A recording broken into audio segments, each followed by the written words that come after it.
Olá, que bom estarmos juntos mais uma vez para a quinta aula do trimestre da Escola Dominical. A aula de hoje, Zorobabel recomeça a construção do templo.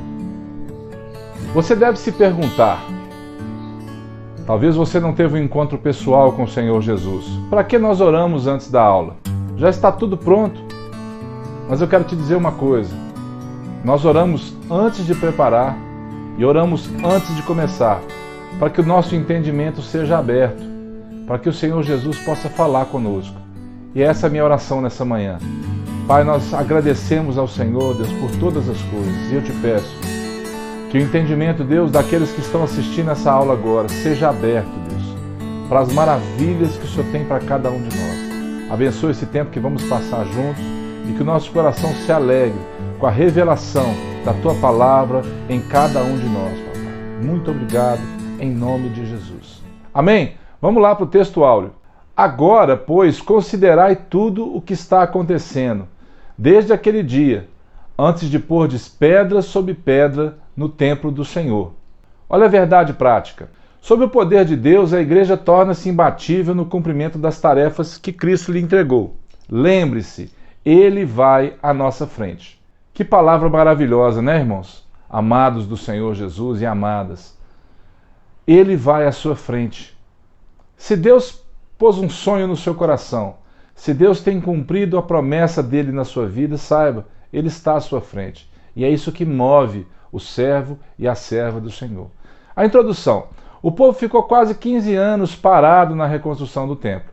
Ele enviou socorro através do ministério de 2 profetas, Ageu e Zacarias. Nas aulas passadas nós falamos sobre Daniel, sobre Nabucodonosor, agora o profeta Ageu, Neemias, Esdras, Zacarias.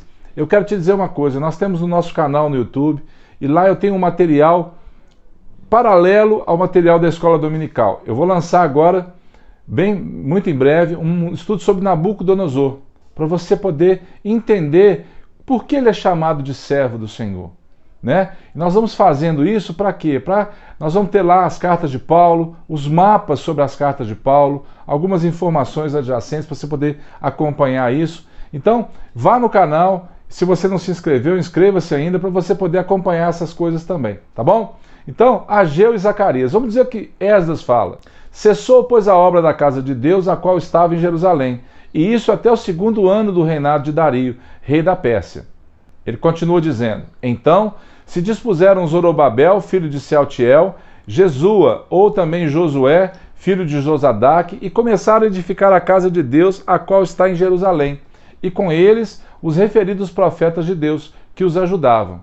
É muito interessante, amados, porque não foi a obra de um homem só. Nós vamos ver numa próxima aula a respeito disso, como é que Neemias, ele foi usado por Deus, mas não como um homem só. Há toda uma equipe que faz tudo isso. Eles não foram atendendo o convite de nenhum líder de Jerusalém, mas o Deus dos céus os enviou. Observamos a coerência divina em cada detalhe da reconstrução, como o trabalho em conjunto é importante no reino de Deus. Eu tenho uma equipe que faz parte do meu trabalho de gravação das aulas. Você quer ver uma coisa? Vem cá, Lucas. Hoje só o Lucas está aqui comigo. E eu louvo a Deus pela vida dele, porque nós temos aprendido juntos que cada um é importante na obra do Senhor. Assim como ele, eu tenho mais também o Israel Cruz, o Israel Ângelo, que tem me ajudado muito nas coisas. Nós temos aprendido junto, gravados o culto, gravamos os vídeos que você muitas vezes vê no canal, porque nós entendemos que hoje a juventude, mas a experiência nossa, pode dar um fruto muito maravilhoso no reino de Deus. Obrigado, filho. E vamos em frente então. O Senhor era conhecedor da insuficiência espiritual de Zorobabel, que era o líder político, e sabendo que esse não tinha nenhum vigor para tentar modificar a situação imposta pelos inimigos, deu-lhe uma maravilhosa mensagem de encorajamento através do profeta Zacarias.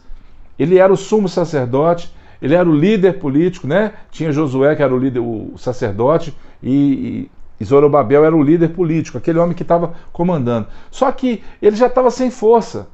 E o que Deus fez? Usou o profeta para animá-los. Olha só o que fala lá em Zacarias. Pois quem despreza o dia dos humildes começos, esse alegrar-se-á vendo o prumo na mão de Zorobabel. Aqueles 7 olhos são os olhos do Senhor que percorre toda a terra. Essa era a visão que Deus tinha dado para Zacarias, né? Depois nós vamos ver isso também numa aula posterior. Mas agora nós vamos falar sobre uma coisa. Deus animando uma pessoa através de um profeta. Você é profeta de Deus. Homem, mulher, você é boca de Deus no meio dessa geração. Deixa Deus te usar. Deus vai usar você à medida que você se colocar disponível nas mãos dele. Os samaritanos e outros povos da redondeza se levantaram através do engano para impedi-los de reconstruir o templo e estabelecerem Jerusalém. Eles se sentiram ameaçados, né? Estavam perdendo aquela hegemonia deles. Os samaritanos eram uma bagunça tremenda, irmãos. Eles adoravam ao Deus de Israel, adoravam aos deuses deles também. Tudo era muito misturado, tudo muito bagunçado. E nós vivemos isso hoje, às vezes as pessoas têm a cabeça muito misturada. Ela vai numa igreja, vai na outra igreja, ela ouve uma pessoa, ela ouve uma outra pessoa. E ela não sabe filtrar aquilo que realmente vem de Deus.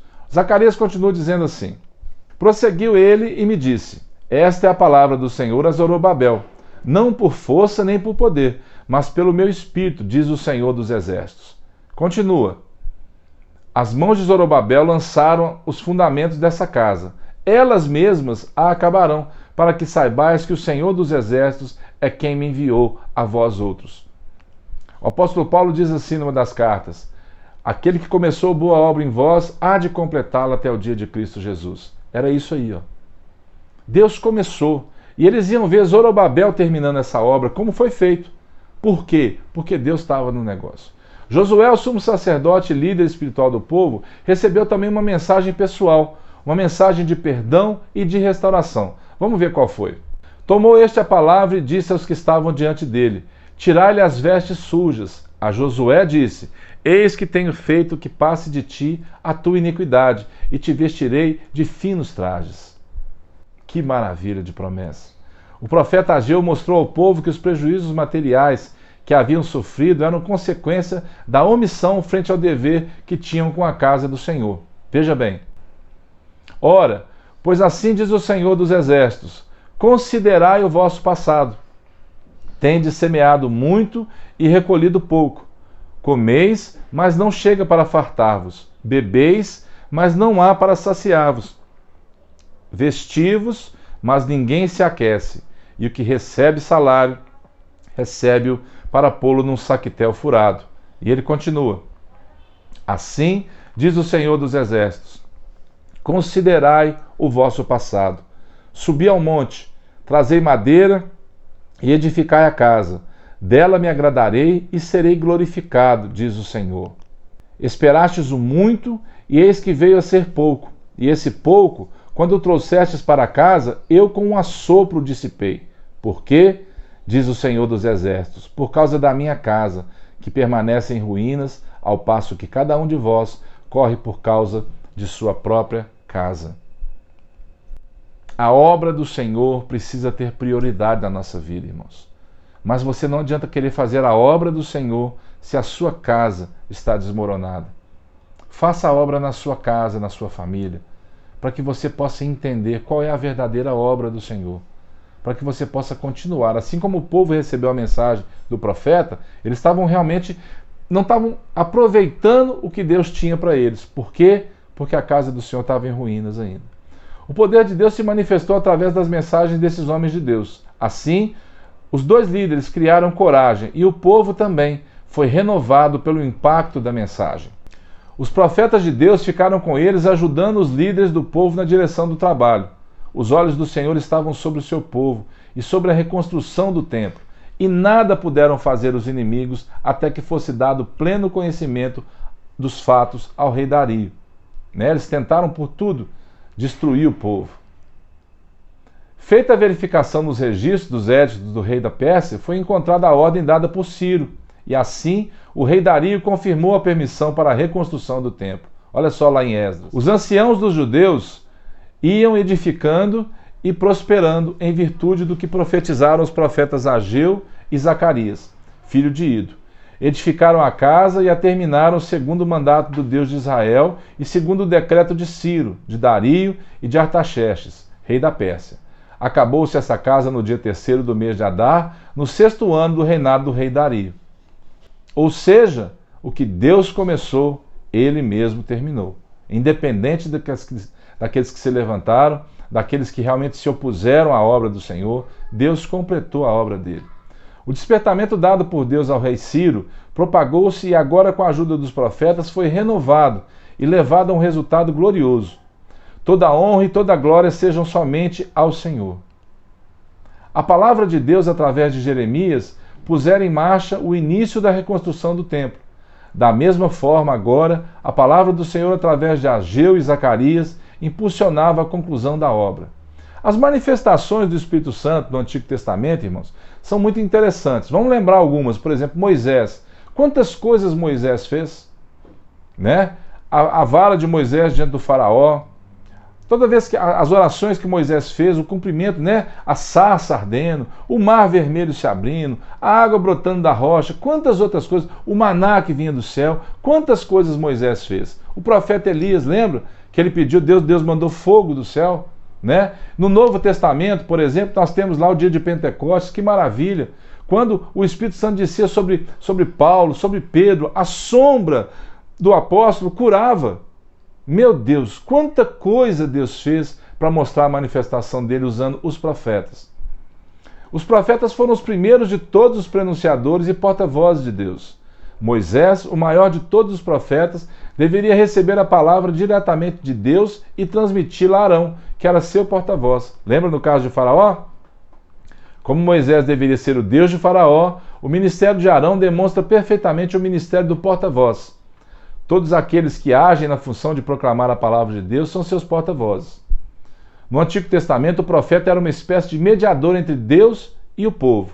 No Pacto da Nova Aliança, temos Jesus como o único mediador. Olha o que fala em Timóteo, Paulo. Porquanto há um só Deus e um só mediador entre Deus e os homens, Cristo Jesus, homem, o qual a si mesmo se deu em resgate por todos, testemunho que deve ser prestado em tempos oportunos. Hoje é um tempo oportuno para nós prestarmos esse testemunho. Ele é o único mediador entre Deus e os homens. E você precisa apresentar ele para as pessoas. No novo pacto, todos temos acesso a Deus por Jesus Cristo. É fundamental que os obreiros ensinem a igreja acerca do uso correto dos dons, inclusive o dom de profecia. Olha lá em Efésios.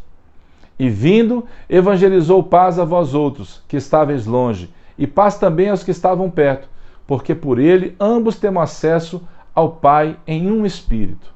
O momento que eu gosto muito. O momento você. Você tem sido porta-voz de Deus nesse mundo, nessa geração? Qual é a mensagem que você tem levado? Eu queria que a hora que essa aula acabasse, você orasse a Deus e perguntasse isso para Deus. Qual a mensagem você tem levado para as pessoas? Através do seu testemunho, através da sua vida? Nós misturamos muito na aula o passado, Antigo Testamento, o Novo Testamento e a nossa vida nos dias atuais. Então a pergunta que eu quero deixar para você é essa. Você tem sido um porta-voz de Deus? Será que você tem sido um profeta na geração que você tem vivido? Essa é a pergunta que eu quero deixar para você. Então você já sabe, se você não se inscreveu no canal ainda, inscreva-se no canal, deixe seu like, deixe um comentário. Isso é muito importante para que a gente possa mudar algumas coisas. Eu tento fazer, resumidamente, uma aula que a gente daria na igreja em 45 minutos, em 15 minutos para você. Então, às vezes, a velocidade com que eu falo, a velocidade com que eu exponho os slides, pode ser muito rápida. Mas eu quero te dizer uma coisa, volte na aula, assista a aula outra vez, inscreva-se no canal, veja os materiais que a gente tem colocado lá. Eu tenho colocado alguns materiais para você poder estudar junto comigo. Vai ser muito bom para você e até a próxima, se o Senhor nos permitir. Um abraço e fiquem com Deus.